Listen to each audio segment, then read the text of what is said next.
নমস্কার বন্ধুরা, নবদিগন্ত চ্যানেলের পক্ষ থেকে আপনাদের সকলকে জানাই স্বাগতম। তো বন্ধুরা, আজকে সকালে গুড মর্নিং জানি আপনাদের জন্য নতুন যে আপডেটটি শেয়ার করতে চলেছে এই ভিডিওর মাধ্যমে, সেটি হচ্ছে ওএমআর মামলা। 2014 সালের ওএমআর মামলা। আপনারা দেখেছেন এসএসসি মামলার ক্ষেত্রে ওএমআর কিন্তু একটা বড় ইস্যু ছিল।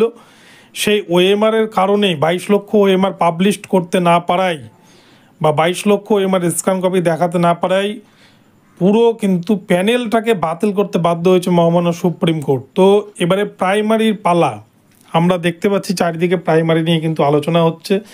তো এই প্রাথমিকে 2014 প্রাইমারিতে যে অরিজিনাল ওএমআরের তদন্ত চলছিল বিচারপতি রাজাশেখর মান্তা স্যারের নির্দেশে, সেই তদন্ত প্রক্রিয়া বর্তমানে কোন জায়গায় দাঁড়িয়ে এবং কি আপডেট উঠে আসছে এবং এই মামলার বর্তমান এবং ভবিষ্যৎ কি হতে চলেছে তার সমস্ত আপডেট এই ভিডিওতে শেয়ার করতে চলেছি। আপনারা সম্পূর্ণ ভিডিওটি মনোযোগ সহকারে দেখুন। তবে তার আগে বলি, যারা প্রথমবার চ্যানেলটি দেখছেন, যারা এখনও চ্যানেলটিকে সাবস্ক্রাইব করেনি, আপনারা অবশ্যই চ্যানেলটিকে সাবস্ক্রাইব করে দেবেন। তো চলুন আমরা মূল পর্বে ফিরে যাই, বিস্তারিত সম্পর্কে জেনে নিই। তো বন্ধুরা, সবার আগে বলি, এসএসসির চাকরি বাতিল হয়েছে পুরো 26,000 ইন সার্ভিস টিচার। তার মধ্যে কতজন অযোগ্য আছে সেটা স্কুল সার্ভিস কমিশন সঠিকভাবে জানায়নি।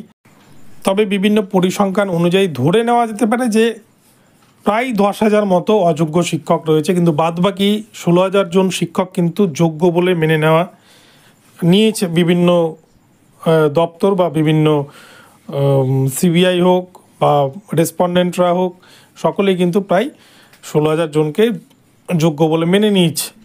তো এই জায়গায় দাঁড়িয়ে 16,000 যোগ্যজন কিন্তু আজকে আপনারা দেখছেন 2-3 দিন ধরে কলকাতার রাজপথে শুয়ে রয়েছে, রাজপথে আন্দোলন করছে। তাদের একটাই দাবি ছিল 22 লক্ষ ওএমআরকে পাবলিশ করা, যেটা সুপ্রিম কোর্ট বলেছিল যে আর্টিকেল 14 আর্টিকেল 16 অনুযায়ী যাতে কোনো যোগ্য ক্যান্ডিডেট বঞ্চিত না হয়। আর যোগ্য ক্যান্ডিডেট বঞ্চিত হয়েছে কিনা সেটা প্রমাণ করতে গেলে 22 লক্ষ ওএমআর স্ক্যান কপি লাগবে, যেটা কিন্তু স্কুল সার্ভিস কমিশন দিতে পারবে না বলে দিয়েছে। তাহলে বিষয় হলো, প্রাইমারির ক্ষেত্রেও প্রাইমারি 2014 নিয়োগে ভুরি দুর্নীতির অভিযোগ, প্যানেলে না থেকে নিয়োগ, টেট কোয়ালিফাই না করে নিয়োগ, ফেক ডিএলএড দেখিয়ে নিয়োগ, ওএমআর সিটে কারচুপি, এরকম বিভিন্ন ঘটনা কিন্তু ঘটেছে।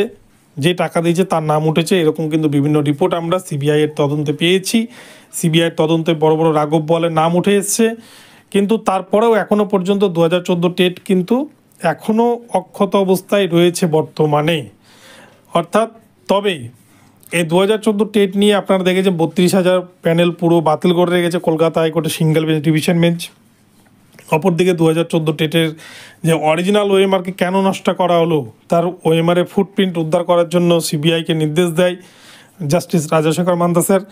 তো সেই জায়গায় দাঁড়িয়ে সিবিআই তদন্ত চলছে, এখনও চলছে, কিন্তু সেইভাবে কোনো তদন্তের যে একটা পজিটিভ কিছু সেটা কিন্তু এখনও আমরা কিছু দেখতে পাইনি। কেননা এই যে ওএমআর সিট নষ্ট করা হলো এবং এই টাকা কোথা থেকে কোথায় গিয়ে পৌঁছালো, তার শিকড় কোথায়, সেটা কিন্তু এখনও পর্যন্ত সিবিআই উদ্ধার করতে পারেনি প্রমাণসহ। আর সেটা প্রমাণ করতে পারেনি বলেই কিন্তু এখনও পর্যন্ত হয়তো অনেকেই তারা গা বাঁচিয়ে ঘুরে বেড়াচ্ছেন বাইরে, যাদের এতদিন জেলে থাকার কথা ছিল। কেননা এটা একটা রিক্রুটমেন্ট প্রসেস, এটা কিন্তু কারো ব্যক্তিগত সম্পত্তি নয়, যা আমার আছে আমি বিক্রি করে দিলাম, তুমি নিয়ে নাও। এখানে কিন্তু একটা নিয়ম মাফিক চলতে হয়। যেখানে দেখা গেছে 2014 টেটের ক্ষেত্রে 2016 রিক্রুটমেন্টে কোনো রকম রিজার্ভেশন পলিসি মানা হয়নি। জেনারেলদের 10 কাটঅফে চাকরি পাচ্ছে, আবার রিজার্ভ ক্যাটাগরিরা 16-17 থাকলেও চাকরি পাচ্ছে না। তো যাই হোক, এই 2014 প্রাইমারি টেটের অরিজিনাল ওএমআর যদি প্রাথমিক শিক্ষা পর্ষদ দেখাতে না পারে, তাহলে কিন্তু পুরো টেটটাই বাতিল হয়ে যেতে পারে। যেটা গুঞ্জন শুনছি সেটা কিন্তু সত্যিই হয়তো আগামীতে হতে পারে। যে যতই বলুক না কেন, এই টেটের ওপর ভিত্তি করেই কিন্তু একজন শিক্ষকের তার যোগ্যতা আমার নির্ণয় করা হয়, সে শিক্ষক হওয়ার যোগ্য কিনা। আর এই টেটেরই যদি ওএমআর না থাকে, টেট ফেল করে যদি চাকরি দেওয়ার মতো অভিযোগ থাকে, যেটা কিন্তু সিবিআই চার্জশিটে উল্লেখ রয়েছে, তাহলে কিসের ভিত্তিতে চাকরি দিয়েছে পর্ষদ, একটা কিন্তু প্রশ্ন থেকে যায়। এবং এখানে কিন্তু দুর্নীতি হয়েছে, স্বজন পোষণ হয়েছে, টাকার খেলা হয়েছে, এরকম বিভিন্ন বিষয় কিন্তু উঠে আসে।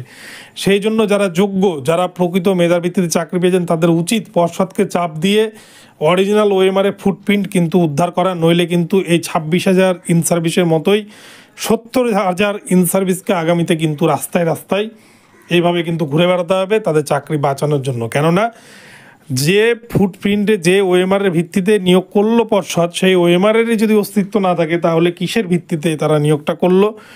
তো এই কিন্তু হচ্ছে বিষয়। আগামীতে 70,000 ইন সার্ভিসের ভবিষ্যৎও কিন্তু চরম সংকটের মধ্যে রয়েছে। তো আমি বলবো আপনাদেরকে, যারা যোগ্য রয়েছেন আপনারা কিন্তু অবশ্যই পর্ষদে চাপ দিয়ে অরিজিনাল ওএমআরের ফুটপ্রিন্ট বের করার ব্যবস্থা করুন, নইলে কিন্তু এই মামলা কোন দিকে মন নেবে সেটা কিন্তু বলা মুশকিল। তো বন্ধুরা, এখন এ পর্যন্ত রইলো। ভিডিওটি ভালো লাগলে চ্যানেলটিকে সাবস্ক্রাইব করে দেবেন। দেখা হচ্ছে পরবর্তী ভিডিওতে। সকলে ভালো থাকবেন, ধন্যবাদ।